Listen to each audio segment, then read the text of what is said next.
Hello नमस्कार मंडळी, तुमचं स्वागत आहे माझ्या छोट्याशा व्हिडिओमध्ये आणि नवीन यूट्यूब चॅनलवरती. तर सर्वप्रथम सगळ्यांना श्री स्वामी समर्थ.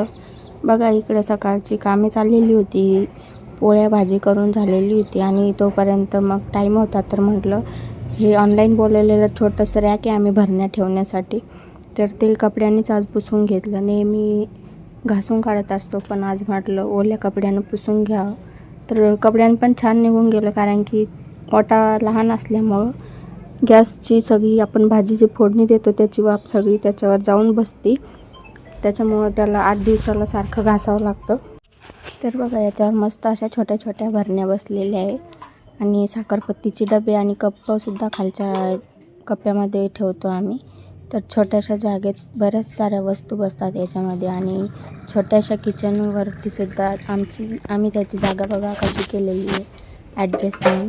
एक फरशीचा तुकडा होता, तर आपल्या घरात लावतो त्याचा फरशीचा तुकडा तुटलेला होता, तर तेच बघा तिथं ठेवलेलं आहे बेसिंगच्या भांड्यावरती, कारण बेसिंग सध्या आमचं चालू नाही आहे.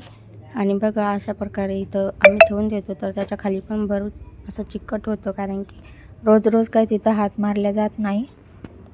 तर आज सगळंच पुसून घेतलेलं आहे. तर कॉटनच्या कपड्याने सगळं चांगलं निघून गेलं, हे घासूनसुद्धा घेतलं बघा. आणि ह्या एवढे भांडे त्याच्यावरती बसतात, भरण्या, साखरपत्तीचे डबे, सोपचा डब्बा. तर बघा, व्हिडिओ स्किप न करता बघत राहा. बायकांना कधी आराम नसतो, कारण की कुठे पाहुणे जरी गेलं तरी तिथं आपल्याला बसून राहता येत नाही. समोरची बाई जर काम करत असली तर आपल्याला स्वतः कसं तरी वाटतं ते नुसतं बसून राहायला. घरी आणि बाहेर सगळीकडं सारखंच असतं बायकांसाठी.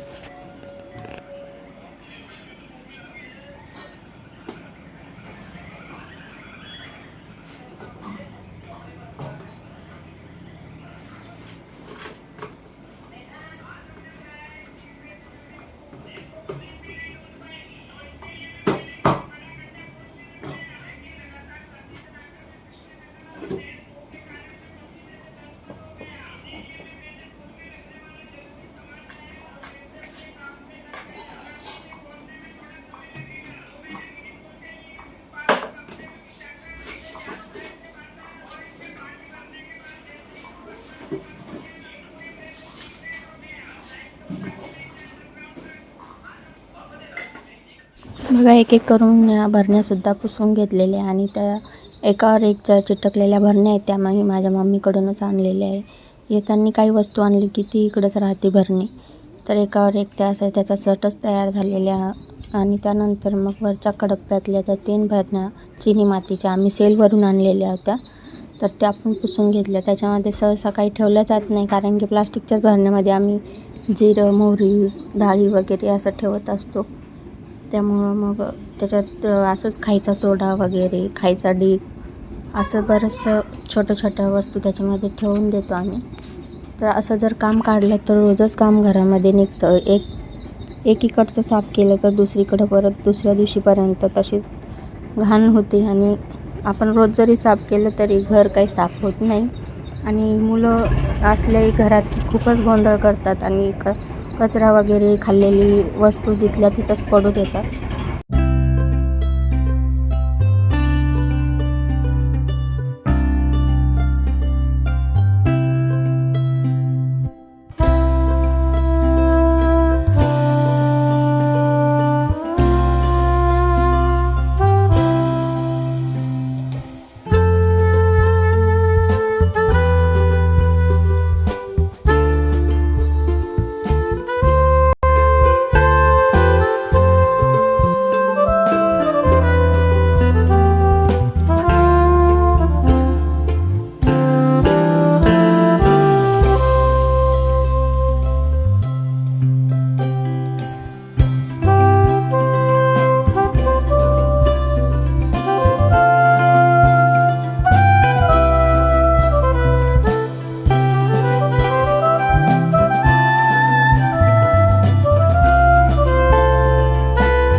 भरणी पुसता पुसता त्यातला ओवाच गेला माझ्याकडून सांडून.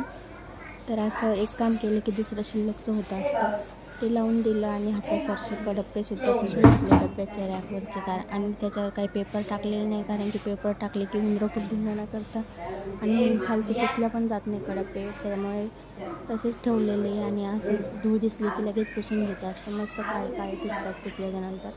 आणि आता लगेच मी फ्रीज मागं जाळंसुद्धा झालेलं होतं, ते पण काढून घेतलेलं आहे आणि फ्रीज पण पुसून घेतलं. त्याच्यावरचं कवर आहे ते सुद्धा धुवायला टाकलेलं होतं. आणि हे जे टप आहेत ते आम्हाला लागतात पापड्यांसाठी, त्याच्यामुळं खालीच ठेवलेले आहे सध्या.